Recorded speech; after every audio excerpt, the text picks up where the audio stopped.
Saludos a todos, gracias por estar aquí. Antes de presentarles mi lectura, quiero recomendarles el canal de Ludi Angélica Tarot, donde pueden encontrar una serie de vídeos interactivos, así como también shorts con un péndulo. Ludi tiene muy buen material, así que visiten su canal, suscríbanse y denle like a sus vídeos. Ahora sí, vamos con la lectura. Gibran Khalil Gibran, ninfas del valle, el polvo de las edades y el fuego eterno. Otoño del año 116 a.C. Era una noche silenciosa y todo ser viviente dormía en la ciudad del sol.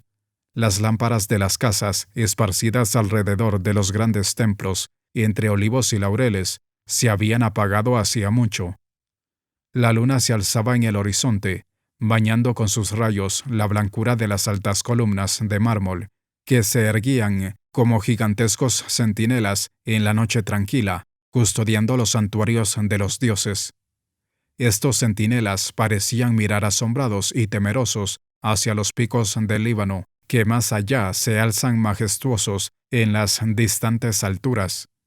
En aquella hora mágica que transcurría entre los espíritus de quienes dormían y los sueños del infinito, Natán, hijo del gran sacerdote, entró en el templo de Astarte. Llevaba en la mano temblorosa una antorcha, con la que encendió las lámparas y los incensarios. Se alzó en el aire el dulce olor del incienso y de la mirra, y la imagen de la diosa estaba adornada con un delicado velo, como el velo del deseo y la ansiedad que envuelve el corazón humano. Natán se postró ante el altar recubierto de marfil y oro, alzó las manos en ademán de súplica y dirigió los ojos llenos de lágrimas hacia el cielo.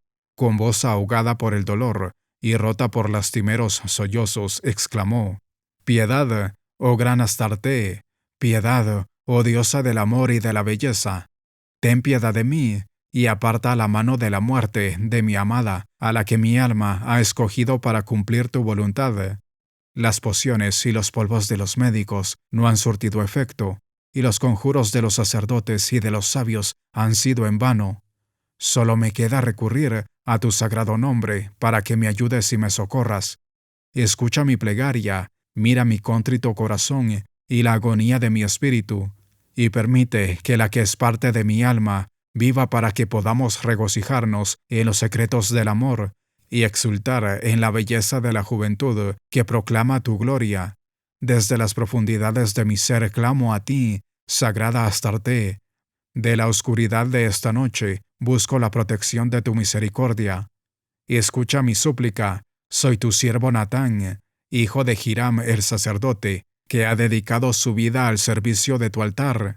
Amo a una doncella, a la que he escogido entre todas, pero los espíritus malignos han soplado en ella, en su hermoso cuerpo, el aliento de una extraña enfermedad. Han enviado al mensajero de la muerte para que la conduzca a sus encantadas cuevas. Este mensajero está ahora rugiendo como una bestia hambrienta cerca de su lecho, extendiendo sus negras alas sobre ella y extendiendo sus garras para arrancarla de mi lado. Por eso he venido a suplicarte, ten piedad de mí y déjala vivir.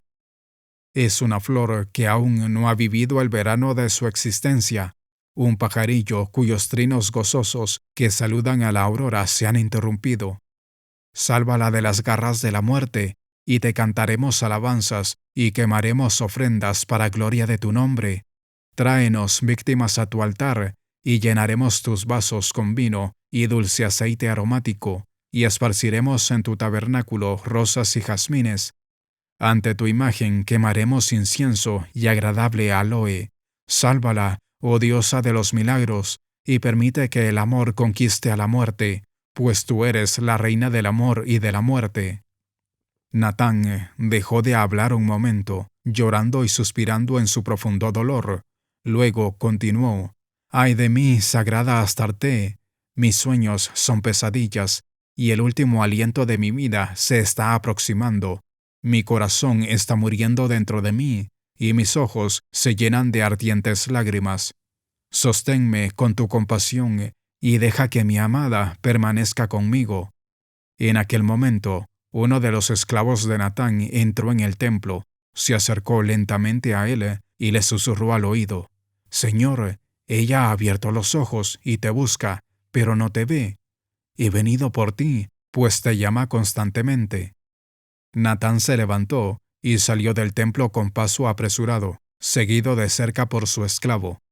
Al llegar a su palacio, entró en la habitación donde yacía la joven enferma y se detuvo a su cabecera. Le tomó la delgada mano y se la besó muchas veces, como si quisiera infundir nuevo aliento en aquel cuerpo enflaquecido. Volvió ella el rostro, que había estado oculto entre cojines de seda. Lo miró, y en los labios de la enferma apareció la sombra de una sonrisa. Lo único vivo que había quedado en aquel hermoso cuerpo. Era como el último rayo de luz de un espíritu que ya se desprendía, como el eco de un lamento en un corazón que sentía próximo el fin. Habló, y su aliento era como el tenue sollozo de un niño hambriento. «Los dioses me llaman esposo de mi alma, y la muerte ha llegado para separarme. No sientas pesar, pues la voluntad de los dioses es sagrada, y las demandas de la muerte son justas. Me voy ahora, pero las copas gemelas del amor y de la juventud aún están llenas en nuestras manos, y las sendas de la vida gozosa se extienden ante nosotros. Me voy, amado mío, a la región de los espíritus, pero volveré a este mundo. Astarte devuelve a esta vida las almas de los amantes que se van a lo infinito antes de probar las delicias del amor y las alegrías de la juventud. Volveremos a encontrarnos, Natán, y juntos beberemos el rocío de la mañana en las copas de los narcisos, y nos regocijaremos al sol con los pájaros de los campos. Hasta pronto, amado mío». La voz de la muchacha se convirtió en un susurro, y los labios empezaron a temblar como los pétalos de una flor con la brisa de la aurora.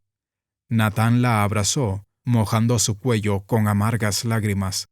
Al tocar los labios de Natán, la boca de la muchacha la sintió fría como el hielo. Lanzó el joven un terrible grito, rasgó sus vestiduras y se arrojó sobre aquel cuerpo muerto, mientras el espíritu de Natán, en su agonía, estaba suspendido entre el profundo mar de la vida y el abismo de la muerte. En la calma de aquella noche, temblaron los párpados de los que antes dormían, y las mujeres del barrio sollozaron, y las almas de los niños sintieron miedo, pues la oscuridad y el silencio se llenaron de agudos lamentos que se alzaron del palacio del sacerdote de Astarte. Al llegar la mañana, la gente buscó a Natán para consolarlo en su aflicción, pero no lo encontró. Muchos días después, al llegar la caravana de Oriente, el guía relató que había visto a Natán allá lejos, en el desierto, vagando como un alma en pena entre las gacelas. Pasaron los siglos y los pies del tiempo derrumbaron las obras de las edades. Los antiguos dioses se ausentaron de la tierra y otros dioses los sustituyeron. Eran dioses de furia, ávidos de ruinas y destrucción. Arrasaron el hermoso templo de la ciudad del sol y destruyeron sus hermosos palacios.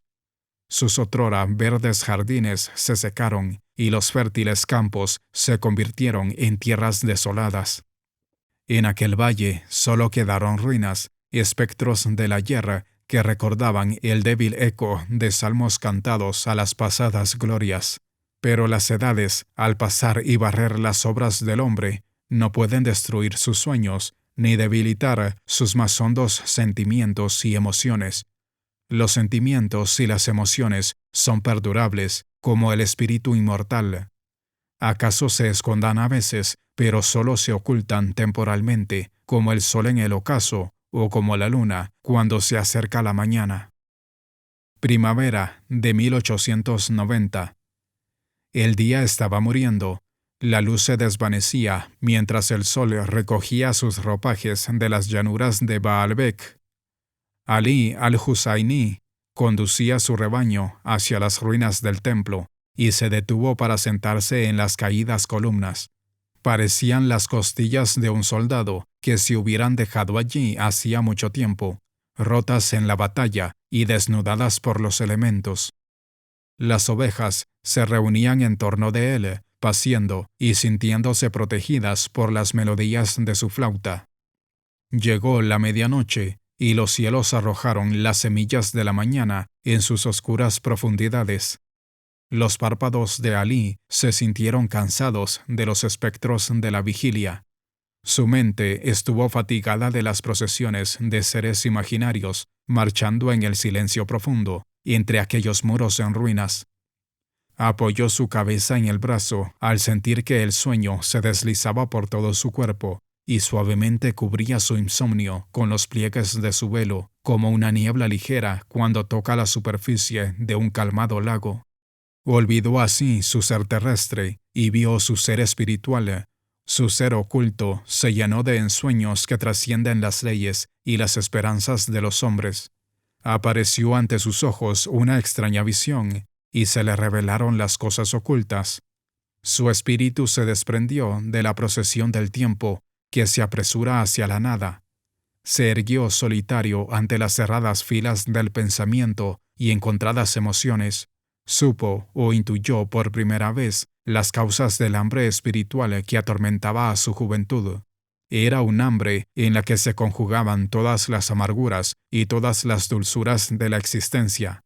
Era una sed que hacía surgir en un solo grito la ansiedad y la serenidad de la plenitud. Era un anhelo que aun toda la gloria de este mundo no puede opacar, y el curso de la vida no lo puede ocultar. Por primera vez en su existencia, Alí al-Husayni sintió una extraña sensación ante las ruinas de aquel templo. Fue una sensación sin forma, el recuerdo de incienso saliendo de los incensarios, un sentimiento obsesivo que tocaba las fibras de su espíritu con los dedos del músico, las cuerdas de su laúd, y surgía aquella sensación del ámbito de la nada, o acaso de sí mismo. Fue creciendo la sensación hasta que abrazó todo su ser espiritual. Sintió su alma invadida por un éxtasis parecido a la muerte, en su oscuridad y en su dulzura, con un dolor grato en su amargura, acariciador en su dureza. Era algo que surgía de los vastos espacios de un minuto de duermevela, un minuto que dio nacimiento a las formas de todas las edades, así como todas las naciones nacen de una semilla. Alí miró el templo en ruinas, y su fatiga dio lugar a un despertar del espíritu. Percibió claramente en su forma original las ruinas del altar y los lugares de las columnas caídas y las bases de los muros derribados. Sus ojos se deslumbraron y su corazón latió con fuerza, como si un ciego recobrara la vista de pronto, y empezó a ver y reflexionó. Y de aquel caos de pensamientos confusos, mezclados con la reflexión, nacieron los fantasmas del recuerdo, y lo recordó todo. Recordó aquellos pilares cuando se erguían majestuosos y orgullosos. Recordó las lámparas de plata y los incensarios rodeando la imagen de una diosa reverenciada. Recordó a los venerables sacerdotes llevando sus ofrendas ante el altar recubierto de marfil y oro. Recordó a las doncellas cantando alabanzas a la diosa del amor y de la belleza. Recordó todo aquello con certera claridad. Sintió que las figuras de las cosas dormidas cobraban vida en los silencios de su profundo ser, y el recuerdo solo nos trae los ecos de las voces que una vez oímos. Era más que un recuerdo. ¿Cuál era el lazo de unión que juntaba esos recuerdos de una vida pasada, de un joven criado en las tiendas que había vivido la primavera de su existencia cuidando de su rebaño en los valles salvajes? Alí se levantó y caminó entre las ruinas y las piedras rotas. Aquellos distantes recuerdos alzaron el velo del olvido en los ojos de su mente, como cuando una mujer aparta una telaraña de su espejo. Así, pensando en estas cosas, llegó al centro mismo del templo, como si una atracción mágica hubiera guiado sus pasos, y de pronto vio ante él una estatua rota que yacía en el suelo.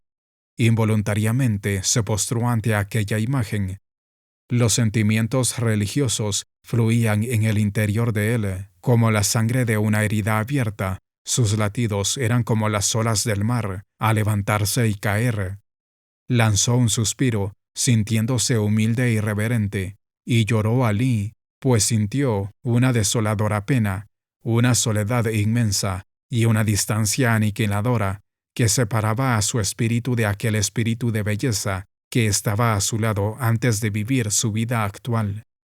Sintió su esencia misma como parte de una llama que Dios había separado de su ser antes del principio de los tiempos. Sintió el aleteo leve del alma en sus huesos presa de la fiebre, y en las silentes células de su cerebro sintió que un potente y sublime amor se apoderaba de su alma y de su corazón. Un amor que revelaba al espíritu las cosas ocultas del espíritu, y que separaba con su poder a la mente de las regiones, de las medidas y de la pesantez. Un amor que oímos hablar cuando las lenguas de la vida están silentes, que contemplamos como un pilar erguido, como una columna de fuego, cuando la oscuridad oculta a todo ser y a toda cosa. Este amor y este ser infinito habían descendido al espíritu de Alí y habían despertado en él sentimientos amargos y dulces a la vez, así como el sol da a las flores hermosura, pero también espinas. ¿Qué es el amor? ¿De dónde viene? ¿Qué pide a un joven que reposa junto a su rebaño entre los templos en ruinas? ¿Qué es ese vino que fluye en las venas de aquel a quien dejaron indiferente las hermosas doncellas? ¿Qué significaba ese amor y de dónde provenía? ¿Qué quería Alí, que solo se ocupaba de sus ovejas y de tocar la flauta, apartado de los hombres? ¿Acaso era algo sembrado en su corazón por las bellezas terrestres, sin que sus sentidos se hubieran dado cuenta? ¿O acaso era una brillante luz cubierta por el velo de la niebla y que empezaba a iluminar el vacío de su alma? ¿O acaso era un sueño que había llegado en la quietud de la noche para burlarse de él? ¿O bien una verdad que había existido y existirá desde el principio hasta el fin de los tiempos? Alí cerró los ojos llenos de lágrimas y extendió las manos como un mendigo en busca de piedad. Sintió que su espíritu temblaba. De ese temblor salieron sollozos que al mismo tiempo eran quejas y fuego de ansiedad. Con voz casi inaudible como un tenue suspiro, Alí preguntó: ¿Quién eres tú, que estás tan cerca de mi corazón sin que te puedan ver mis ojos, separándome de mí mismo y uniendo mi presente a las distantes y olvidadas edades? ¿Eres una ninfa? ¿Un espíritu que llega desde el mundo de los inmortales para hablarme de la vanidad de la vida y de la fragilidad de la carne? ¿Acaso eres el espíritu de la reina de los genios que ha salido del seno de la tierra para esclavizar mis sentidos y convertirme en la risa de los jóvenes de mi tribu? ¿Quién eres tú y qué es esta tentación que avanza sin obstáculos y destruye, apoderándose de mi corazón? ¿Qué sentimientos son estos que me llenan de fuego y de luz? ¿Quién soy yo? ¿Y quién es este nuevo ser al que llamo yo, pero que es extranjero para mí mismo? ¿Acaso la fuente de la vida que absorbo con las partículas del aire y yo mismo nos hemos convertido en un ángel que ve y oye todas las cosas secretas? ¿Acaso estoy ebrio con el aliento del demonio y estoy ciego a las cosas reales? Alí permaneció callado largo rato, su emoción cobró fuerza y su espíritu pareció crecer. Luego volvió a hablar y dijo: «Oh tú, que te revelas al espíritu y te acercas a él, oculto en la noche y distante, oh hermoso espíritu que vagas en los espacios de mis sueños, has despertado en mí sentimientos que dormían como semillas de flores ocultas bajo la nieve y que has pasado como una brisa, vehículo del aliento de los campos. Has tocado mis sentidos hasta hacerlos estremecerse como las hojas de un árbol.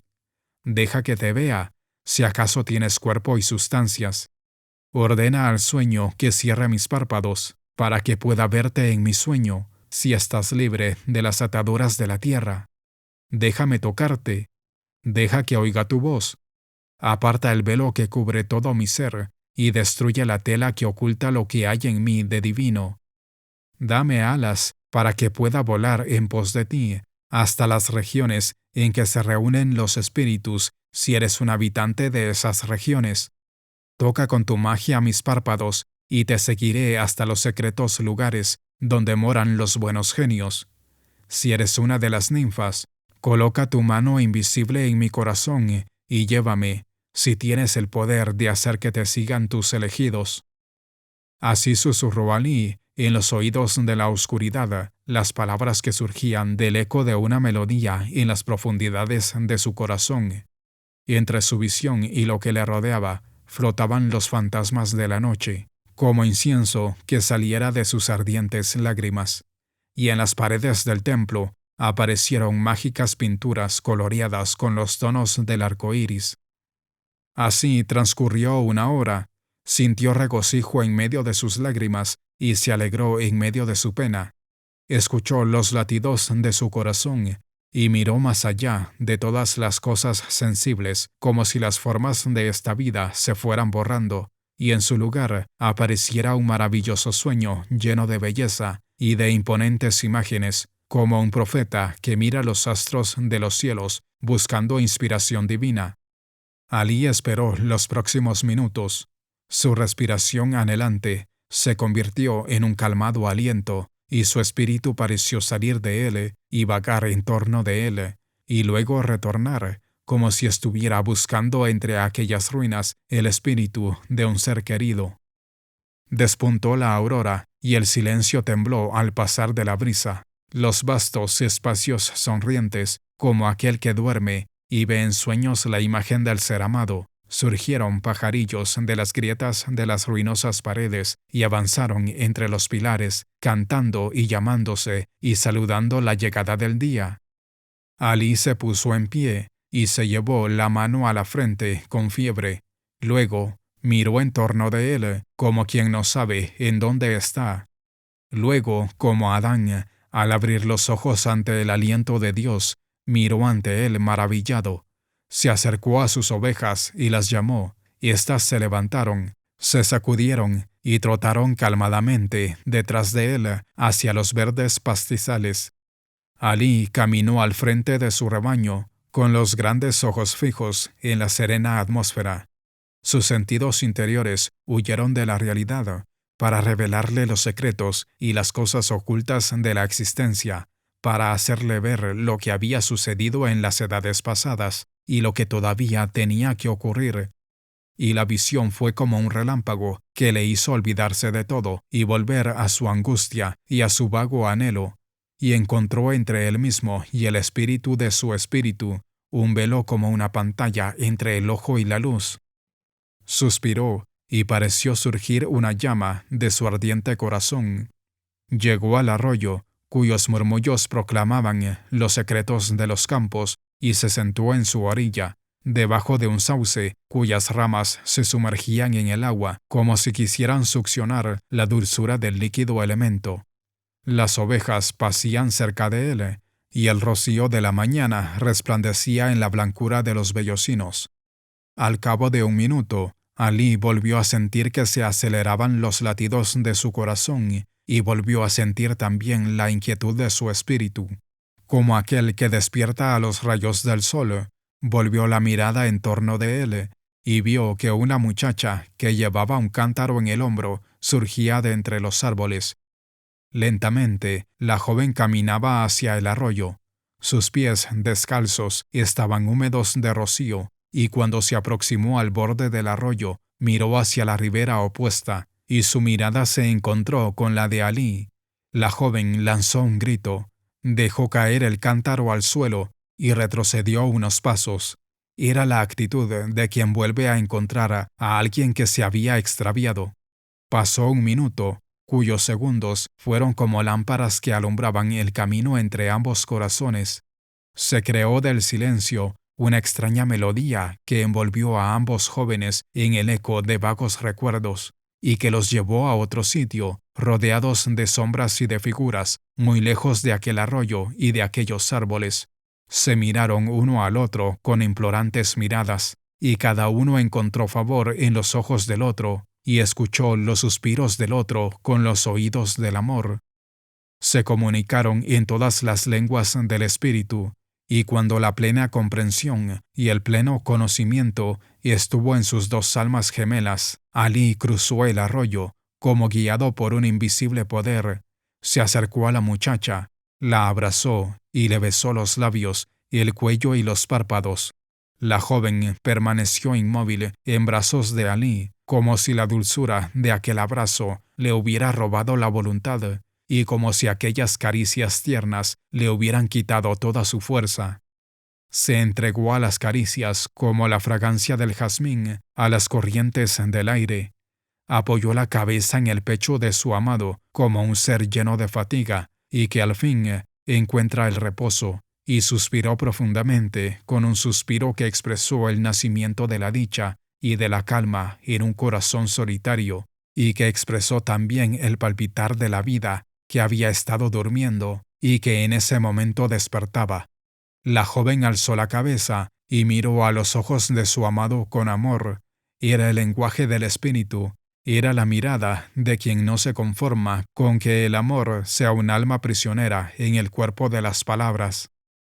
Ambos amantes caminaron entre los sauces y la individualidad de cada uno fue un lenguaje de dos individualidades fundidas en un solo ser, y los oídos escucharon en silencio la inspiración del amor, y los ojos contemplaron la gloria de la felicidad. Las ovejas lo seguían, mordisqueando las flores y las hierbas, y los pajarillos surgían de todas partes, acompañándolos con trinos encantadores. Al llegar los dos amantes al otro extremo del valle, el sol ya había salido por completo, extendiendo en las alturas un manto dorado. Tomaron asiento en una roca que protegía con su sombra a unas tímidas violetas. La muchacha fijó la mirada en los negros ojos de Alí, mientras la brisa jugaba con los cabellos del joven, y era como si unos labios invisibles la estuvieran besando. Sentía que unos dedos mágicos le acariciaban la lengua y los labios, avasallando su voluntad. Al cabo de un rato, la muchacha habló y dijo, con una dulzura que casi fue una herida en el alma de Alí: Astarte ha hecho que nuestras almas regresen a esta vida, amado mío, para que las delicias del amor y la gloria de la juventud no nos sean extrañas. Alí cerró los ojos, porque la música de aquellas palabras cristalizaron las formas de un sueño que había tenido a menudo. Sintió que invisibles alas lo transportaban lejos de aquel sitio, hasta un recinto de extraña forma. Allí se vio a sí mismo en pie, al lado de un lecho en el que yacía el cuerpo de una hermosa mujer, cuya belleza se había llevado la muerte al quitarle el calor de los labios. Gritó, angustiado, al contemplar aquella horrible escena. Luego abrió los ojos y vio a la doncella sentada al lado de él. En aquellos labios había una sonrisa de amor, y en aquella mirada fulguraban los rayos de la vida. El rostro de Alí se iluminó. Su espíritu se sintió reconfortado. Huyeron las visiones aterradoras y se olvidó del pasado y del futuro. Los amantes se abrazaron y bebieron el vino de los besos hasta satisfacer su sed de amor. Durmieron uno en brazos del otro hasta que las sombras se disiparon y hasta que el calor del sol los despertó.